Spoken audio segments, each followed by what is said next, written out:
Hi there everyone, it's Janine here at New Leaf Health and Wellbeing.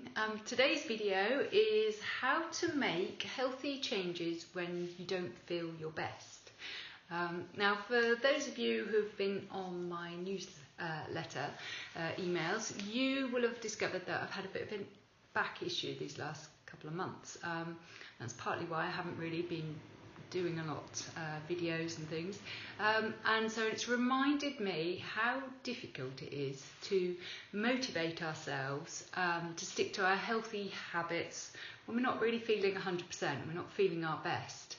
And so I thought, well, what's the best way to get around this and come up with an idea to help other people who might be feeling the same. So my husband's a bit cycling mad, so I've discovered over the years the guy, Sir David Brailsford, who came up with this theory of marginal gains, and he implemented this when he took over British Cycling as their coach. And basically his theory is that by just improving 1% of everything in your training or life or whatever, you will see benefits in the long term. It's a bit like compound interest. It will build up and multiply on top of each other so that over time you will get a much greater gain and improvement.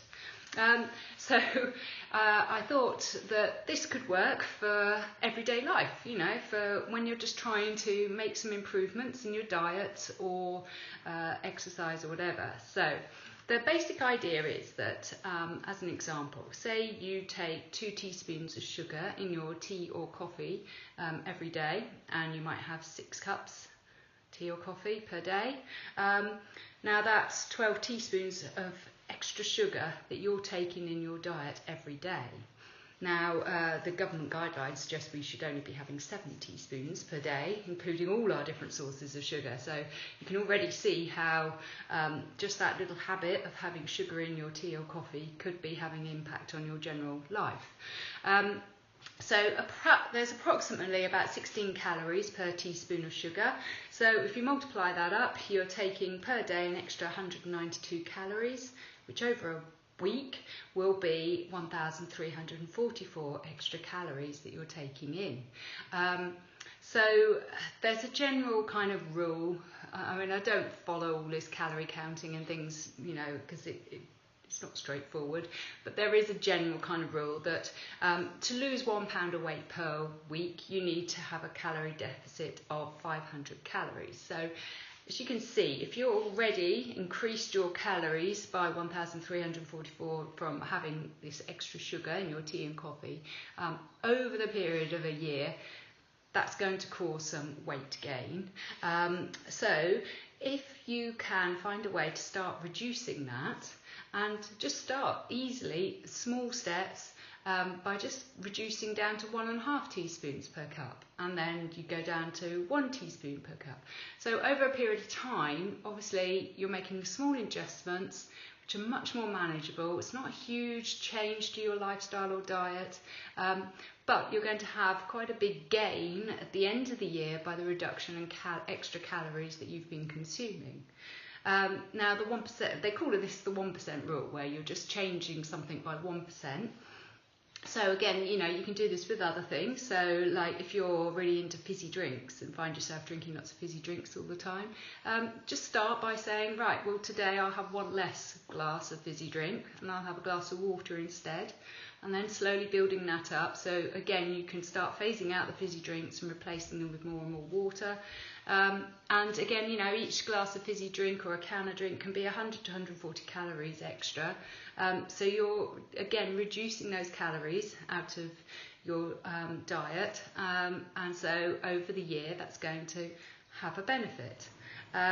If, like many of us, you find yourself always snacking, we all do it, we just trying to swap some of those, swap a snack for some fruit or some vegetables, chopped up vegetables or something, or just start very basically, you know, instead of having 2 biscuits with your cup of tea, have 1, and just slowly, just making those little adjustments and changes. It's all going to have this compound interest effect, that by the, you know, over time you will be improving your general health and lifestyle.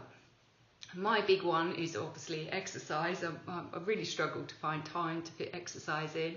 And so my tip would be just to try 5 minutes every day. Just, get a skipping rope out, or do some running on the spot for 5 minutes, do some squats or some push-ups, or just something for 5 minutes every day. Once you've got that as a bit of a habit, then obviously extend the time to 10 minutes until you're slowly building up that you're finding more and more time then to fit your exercise in. And then obviously if you're very motivated and think you can manage a bit more, then you can try combining several different things, so your exercise and your diet, and put several 1% changes in that you're trying at one time. But please, just keep it simple, keep it manageable so that you can stick to it, because the problem with these huge drastic changes to diets and lifestyle, going overboard with the exercise and things, is we just don't stick to it, we struggle. So it's much better to just slowly make these changes, and especially when you're not feeling 100% and feeling yourself, it's much more manageable to be able to just do these small little changes, and then help get yourself feeling better and more healthy and willing to do more changes. So what do you think? Is there a little 1% change that you think you could make in your lifestyle at the moment? Let me know in the comments. I'd love to hear what sort of things you think you could manage. Take care, and I'll see you again soon. Bye.